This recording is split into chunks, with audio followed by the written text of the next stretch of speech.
नमस्कार दोस्तों। आज इस वीडियो में हम जानेंगे योग फॉर वीमेन यानी महिलाओं के लिए योग। तो देखिए, हमें ये डिसाइड करना पड़ेगा कि जो महिला है, जो फीमेल है, जो औरत है, उनकी एज कितनी है, उनको कोई डिफॉर्मिटीज तो नहीं है, यानी वो प्रेग्नेंट तो नहीं है। इन सब बातों को ध्यान में रखते हुए ही हमें उनके लिए योगिक जो प्रैक्टिसेस हैं, योग की जो एक्सरसाइज है, योग की जो क्रियाएं हैं, वो करवानी चाहिए। जैसे मान लेते हैं हम कोई प्रेग्नेंट फीमेल है, तो प्रेग्नेंट फीमेल की भी अलग अलग एक्सरसाइज होती है। यानी प्रेग्नेंट फीमेल का मतलब एक तो प्रीनेटल होता है योग, ठीक है। एक होता है मानी प्रसव पूर्व। प्रीनेटल का मतलब प्रसव पूर्व यानी बिफोर डिलीवरी, यानी वो वीमेन प्रेग्नेंट है तो 9 महीने आप उनको कौन सी एक्सरसाइज कराएंगे।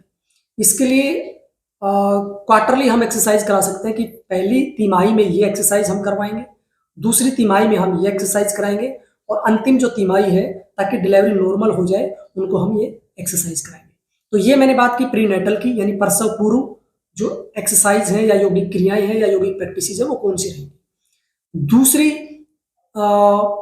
आफ्टर डिलीवरी, पोस्ट नेटल बोलते हैं उसको, यानी प्रसवोत्तर, यानी प्रसव के बाद, आफ्टर डिलीवरी। तो आफ्टर डिलीवरी की मैं बात करूं तो देखिए, तुरंत डिलीवरी के बाद हमें एक्सरसाइज नहीं करवानी है कि कल बच्चा हुआ है आज आपने कोई एक्सरसाइज शुरू कर दी। सामान्यतः अगर आपको कोई सिजेरियन से बच्चा हुआ है तो मिनिमम 6 मंथ के बाद, नॉर्मली अगर आप ठीक है, फिट हैं और आपको नॉर्मल डिलीवरी हुई है तो लगभग 1 महीने बाद, मिनिमम 1 मंथ, आफ्टर 1 मंथ, अन्यथा 3 महीने बताया है, कम से कम 3 महीने आपको पूरा विश्राम करना चाहिए, अच्छी डाइट लेनी चाहिए और बच्चे की पूरी देखभाल करनी चाहिए। After 3 month you can start yogic practices. But जो महिला के सिजेरियन से बच्चा हुआ है तो उनको मिनिमम 6 मंथ का विश्राम बताया जाता है। तो देखिए, नॉर्मल डिलीवरी जिनकी हुई है तो उनके लिए अलग एक्सरसाइज बनती हैं, जिनको सिजेरियन हुआ है उनके लिए अलग एक्सरसाइज है। नॉर्मल डिलीवरी वाले को हम 1 महीने के बाद से अभ्यास करवा सकते हैं, सिजेरियन को हमें कम से कम 6 महीने बाद अभ्यास करवाना चाहिए। तो देखो, इसमें भी कैटेगरी बन गई है। दूसरी कैटेगरी इसमें उनको 6 महीने के बाद कुछ एक्सरसाइज कराए, फिर 1 साल के बाद उनके लिए और दूसरी एक्सरसाइज हो सकती है या योगिक प्रैक्टिसेज हो सकती हैं। तो मेरे कहने का मतलब, अकेली जो औरत है, जो मतलब प्रीनेटल पोस्ट नेटल जिनको हमने एक्सरसाइज करवानी है, तो उनके लिए देखो कितनी एक्सरसाइज हो सकती है, कितनी योगिक प्रैक्टिसेज हो सकती है।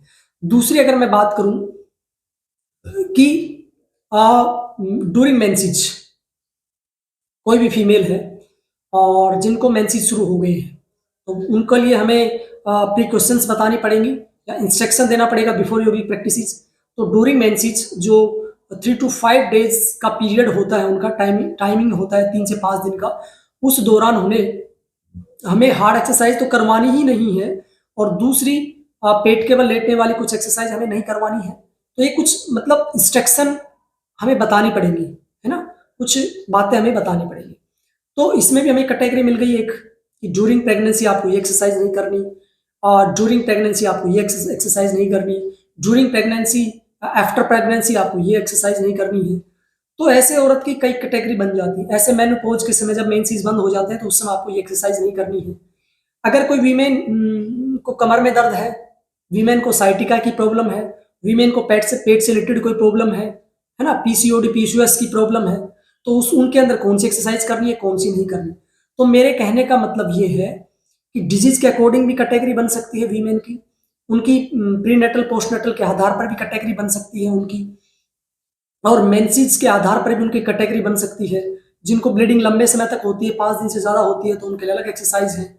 जिनकी इरेगुलर मेंसेस है, यानी समय पर उनकी माहवारी नहीं आती है या ऋतुस्राव समय पर नहीं होता है, तो उनके लिए अलग एक्सरसाइज, अलग योगिक टेक्निक्स होती है। तो ये सब वीमेन की कैटेगरी डिसाइड करने के बाद आपको डिसाइड करना कि हमें कौन सी उनको एक्सरसाइज करानी है। तो देखिए, योगिक जो सूक्ष्म व्यायाम होते हैं वो हम सामान्यतः सभी रोगों में करा सकते हैं। गर्दन के व्यायाम है, कंधों के, शोल्डर के हैं, है ना, रिस्ट कलाई के हैं, फिंगर्स के हैं, एल्बो के हैं, ठीक है, हल्के फुल्के कमर के हैं, जो स्टैंडिंग और स्टिंग दोनों तरह से हम कर सकते हैं। दूसरा, अगर मैं बात करूं आसन की, तो आसन देखिए मैंने कहा कि कैटेगरी हमें डिसाइड करनी है, उसी के बाद ही हम आसन कर पाएंगे। ड्यूरिंग मेंसेस हमें हार्ड आसन तो करने ही नहीं है, खिंचाव वाले आसन भी ज़्यादा नहीं करने हैं, हमें रिलैक्स वाली क्रियाएं ज़्यादा करनी है। प्रेगनेंसी में भी ऐसे अलग अलग कैटेगरी के अलग अलग आसन बनते हैं, जैसे मार्जारी आसन है, वो हम कर सकते हैं। कुछ कॉमन आसन ऐसे हैं जो हम मतलब किसी भी रोग में या किसी भी परिस्थिति में कर सकते हैं, जैसे मार्जारी आसन है वो हम कर सकते हैं। शशांक आसन है, महिलाएं कर सकती हैं, ड्यूरिंग प्रेगनेंसी ड्यूरिंग मेंसेस भी कर सकती हैं।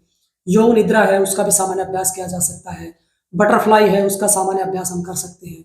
तो कुछ कॉमन ऐसे यौगिक एक्सरसाइज हैं या यौगिक टेक्निक है या यौगिक प्रैक्टिसेस हैं या आसनाज हैं जिनका अभ्यास हम हर समय कर सकते हैं।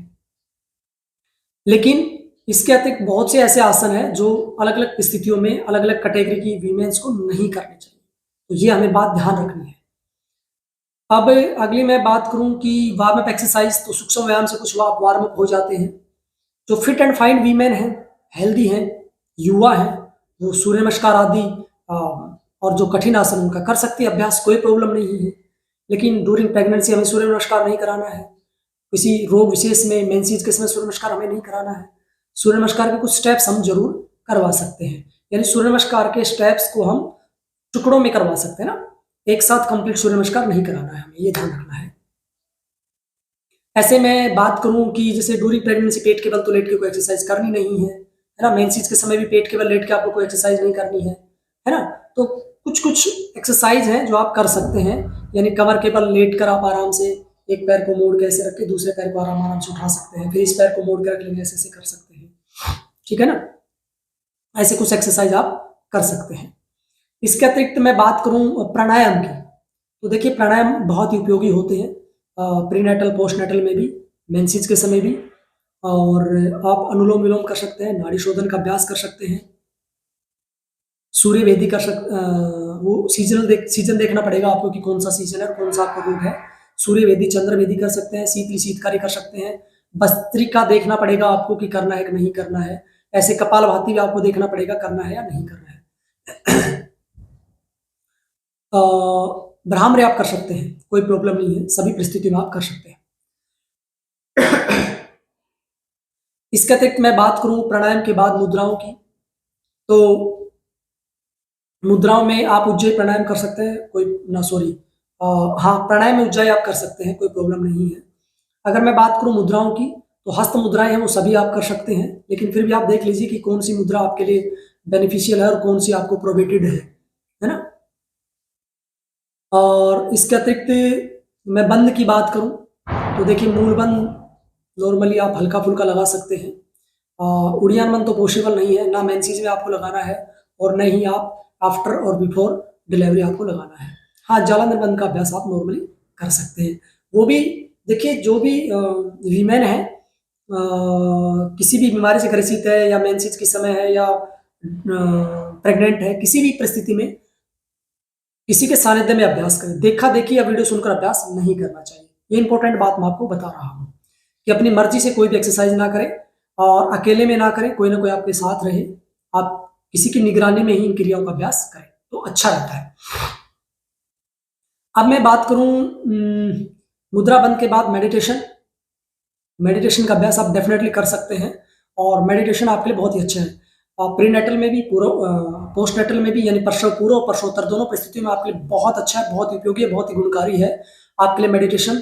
आपके लिए तो अच्छा, ये आने वाला जो बच्चा है आपके शरीर के अंदर एक जीव है, एक प्राणी है, एक व्यक्ति विशेष है, एक आत्मा है, उसके लिए बहुत ही अच्छा अभ्यास है।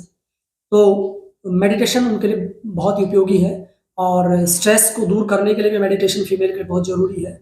और इसमें मतलब चित्त शांत हो जाता है, मन एकाग्र हो जाता है और मेडिटेशन करने से धीरे धीरे आपके जो रोग हैं वो भी दूर होना शुरू हो जाते हैं। यानी मेंसेस के समय भी अच्छा है, कई बार चिड़चिड़ा स्वभाव हो जाता है वीमेंस का ज़्यादा फ्लो की वजह से या मेंसेस का समय पर न आने की वजह से, इरेगुलर पीरियड्स की वजह से, ऋतुस्राव का ठीक समय पर न होने से, माहवारी का ठीक समय पर न आने से, साइकिल के गड़बड़ होने से कई बार फीमेल्स इरिटेट हो जाती हैं, है ना। तो उस स्थिति में मेडिटेशन आपके लिए बहुत अच्छा काम कर सकता है। लेकिन मेडिटेशन भी आप देखा देखी करके ना करें, गुरु के सानिध्य में उसका अभ्यास करें। कि आपके लिए कौन सा मेडिटेशन ठीक है, यानी आपको प्रेक्षक ध्यान की क्रिया ठीक है, या आपके लिए आनापान की क्रिया ठीक है, या आपके लिए ओम ध्यान ठीक है ना, या आपके लिए कोई और मेडिटेशन टेक्निक, श्वासों पर ध्यान ठीक है। जितनी भी और भी कई प्रकार के मेडिटेशन टेक्निक्स है, साइक्लिक मेडिटेशन है ना, कौन सा आपके अनुकूल है और फिलहाल आपको कौन से मेडिटेशन की जरूरत है, वो एक अच्छा अनुभवी योग शिक्षक है, वो डिसाइड करके आपको बताता है। इसके अलावा आप योग निद्रा का अभ्यास कर सकते हैं, ये भी बहुत ही अच्छी टेक्निक है। इसके अतिरिक्त आप प्रार्थना का उच्चारण कर सकते हैं, उससे भी कई फायदे होते हैं। अच्छी प्रेयर आप कर सकते हैं, हेम्स यानी मंत्र का उच्चारण आप कर सकते हैं, चांटिंग्स आप कर सकते हैं, ओम की चांटिंग कर सकते हैं, या कोई और अच्छे जो सूत्राज हैं, है ना, कविता पाठ है, वो सब का आप कर सकते हैं। अच्छे मंत्रों का उच्चारण, जैसे ओम त्र्यंबकम यजामहे, ओम भूर्भुवः स्वः, ओम संगच्छध्वम, है ना, गीता के श्लोक है योगस्थ कुरु कर्माणि वाला, है ना, या और रामायण की चौपाइयाँ हैं, और ये जो भी अच्छे मोक्षदायक ग्रंथ हैं, अच्छे जो योगी ग्रंथ हैं, उनका आप स्वाध्याय भी कर सकते हैं। तो ये कुछ मैंने वीमेन के लिए टेक्निक्स बताई, और कि कौन सी चीज़, कौन सी एक्सरसाइज उनके लिए उपयोगी है और कौन सी एक्सरसाइज उनके लिए उपयोगी नहीं है। तो आज के लिए इतना ही। आप सबका बहुत बहुत